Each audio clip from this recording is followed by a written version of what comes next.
Estamos ahora con Maximiliano Aguiar, él es presidente de la Asociación Argentina de Consultores Políticos, para hablar de la imagen de Javier Milei y de la imagen incluso también de la oposición. Maximiliano, ¿cómo estás? Gracias por estar acá en Canal E. ¿Qué tal, Mariano? ¿Cómo estás? Un placer tenerte.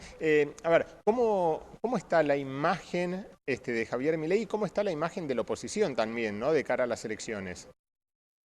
Sí, Javier Milei tuvo un proceso de unos 6 meses de estabilidad de imagen, luego tuvo 2 meses de caída, y en estas últimas semanas se observa un proceso de recuperación de la imagen de Javier Milei, que está siempre rondando entre los 45 y 55 puntos de imagen positiva, con lo cual aparece hoy junto con Victoria Villarroel como las dos figuras con mayor nivel de imagen positiva en la Argentina. Creo que esto es un elemento importante a tener en cuenta a la hora de pensar cuáles son las características que adquiere el debate político, debido a que no existen hoy por hoy figuras de la oposición que estén en condiciones de disputar en el ámbito de la opinión pública de igual a igual con Javier Milei y Victoria Villarroel. Esto a Milei le está permitiendo, al menos por ahora, disminuir el nivel de debilidad institucional con el cual asumió y que tiene que ver con tener minoría en ambas cámaras, con tener un débil contacto con el poder judicial, básicamente en términos históricos, y en ese contexto le permite llevar adelante una agenda pública muy activa que lo mantiene en el centro de la agenda pública, cuestión que estaba en debate cuando recién asumió cuál iba a ser su capacidad de agencia política. Capacidad de agencia política hoy Milei tiene y ha logrado mantener en este tiempo, con una primer caída y una primer recuperación, un nivel de imagen positiva más que respetable. ¿Imagen se traduce directamente en votos para las elecciones de medio término? No necesariamente. En términos de los ejecutivos, suele haber un nivel de cercanía respecto de la imagen y aquello que se obtiene en términos de voto. Porque, ¿qué sucede? Digo, hay un camino en términos. Yo primero, para que me elijan, me tienen que conocer. Luego, tienen que tener una imagen positiva mía. Luego, en el caso de elecciones legislativas, imagen relativamente buena de quienes sean verdaderamente candidatos. Mi ley no va a hacerlo. Y por último, que lo elijan. Digamos, todo este camino es el que debe transitar. Ahora, sin imagen positiva de gobierno, ese camino es imposible. Un primer elemento, aún faltando todavía muchos meses para esa elección, en Argentina casi 8 meses es una era geológica, pero ha logrado mantenerlo hasta ahora y si pudiese mantenerlo hasta las elecciones, seguramente haría una elección más que respetable que sin ninguna duda lo llevaría a tener bancadas legislativas mayores, tanto en diputados como en senadores. Claro, ¿y cómo está la oposición en imagen? ¿Cómo está Sí, hay Cristina? ¿Cómo un, está Kicillof? A ver, el caso de Cristina, como el caso de Mauricio Macri, son dos casos muy particulares donde tienen un núcleo de apoyos bastante importante, alrededor de 25, 30 puntos en un caso y en el otro, pero una cantidad de detractores mucho mayor. Esto es rondando los 70 puntos en el caso de Cristina, que tiene una imagen negativa o muy negativa de la expresidenta. Ahora, el caso de Kicillof es un poco distinto, está muy segmentado territorialmente. La imagen de Kicillof en provincia de Buenos Aires es mucho mejor que la imagen de Kicillof en la zona centro del país. Sin embargo, tiene un nivel de imagen positiva similar a la de Cristina Kirchner con un nivel de imagen negativa menor. Esto es, aparece con una figura con un cierto nivel de proyección en un partido que no tiene muchas, hay que decirlo. El problema que tiene hoy el Partido Justicialista es que no tiene una cantera de figuras políticas importantes que puedan llevar adelante una renovación, y Silov es uno de ellos, uno de los pocos, en un contexto donde hasta con cuestiones judiciales en el medio y con listas impugnadas, algunos se animaron a cuestionar el poder de la propia Cristina Fernández, que lo ha mantenido de manera incólume durante casi 20 años, ¿no?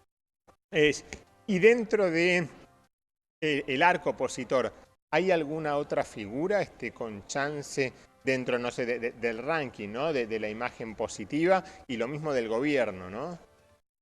Sí, hay diferentes microgrupos, digamos, el caso de Lustó, de Manes, por supuesto el caso de Schiaretti, que es un caso muy particular que aparece como por otra vía, que aparecen como potenciales. Pero ¿qué sucede? Falta mucho. Si nosotros hacíamos esta misma pregunta, trasladábamos esto 4 años atrás, casi no hubiésemos nombrado a Milei.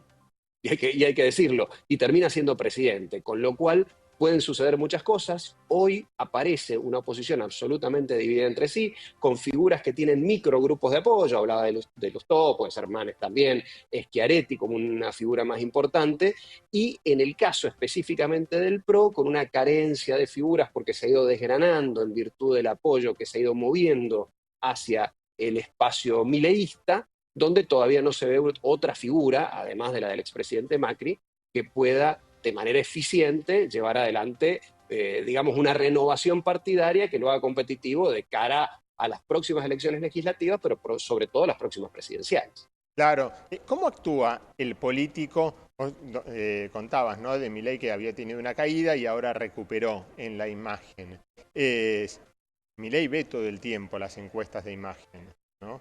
¿Cómo actúa ante una caída en la imagen?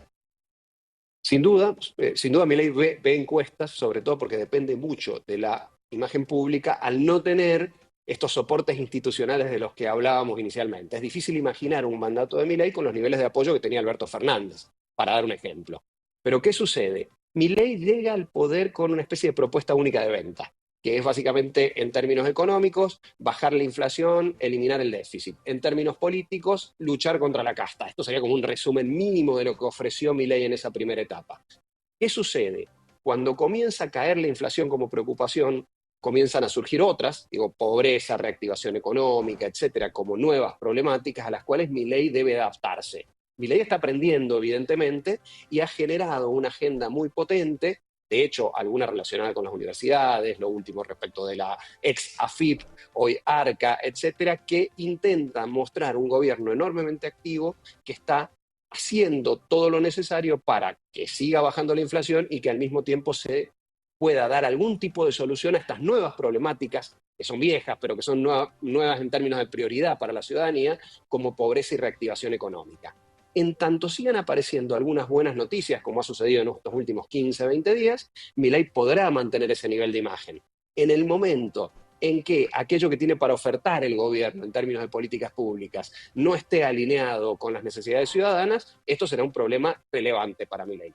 Tomó algunas primeras medidas, hubo unos primeros resultados que fueron bastante eficientes, pero este partido es largo y en términos de comunicación de gobierno se habla de legitimidad de ejercicio que es largoplacista, con lo cual hay que mirar esta foto del momento en el cual está y hay que ver un poco la tendencia de mediano plazo, sobre todo, como digo, de cara a unas elecciones que serán centrales para el gobierno de Milei, que son las elecciones de medio término. Claro, cuando cayó la imagen, ¿se sabe por qué? Si fue, no sé, por los tarifazos, por el aumento de las tarifas de los servicios. ¿Cuánto tiene que ver el bolsillo, ¿no? Con la imagen? Y se dio una serie de problemas. Uno, que la inflación, que bajó fuertemente en una primera etapa y fue un push para la imagen de Milley, se empezó a estancar alrededor de los 4 puntos. Esto es, ese éxito comenzó a ser un éxito menos visible. Esa es una primera cuestión.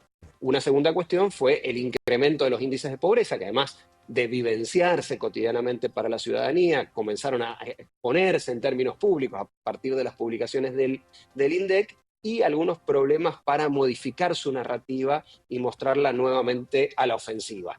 Creo que esa fue la primera explicación de esa caída. Creo que también la recuperación se entiende con una ligera caída nuevamente del índice de inflación, pero al mismo tiempo algunos datos respecto de una incipiente recuperación económica que también le dieron algún aire. Esto, sumado a los enormes problemas que vive la oposición y que le han generado un aire político importante al gobierno de Milei en este último mes, particularmente en la interna del PJ y los problemas de la Unión Cívica Radical que se parte el bloque, con lo cual muestra que esta nueva dinámica está afectando ya no especialmente al gobierno de Milei, sino sobre todo a las fuerzas opositoras. Claro. ¿Cuáles son? ¿Qué preguntan los políticos cuando contratan encuestas, además de la imagen? Bueno, la pregunta básica es esa, ¿no? ¿Cómo estoy? Pero básicamente en términos de investigación de opinión pública uno intenta, porque eso no explica el porqué.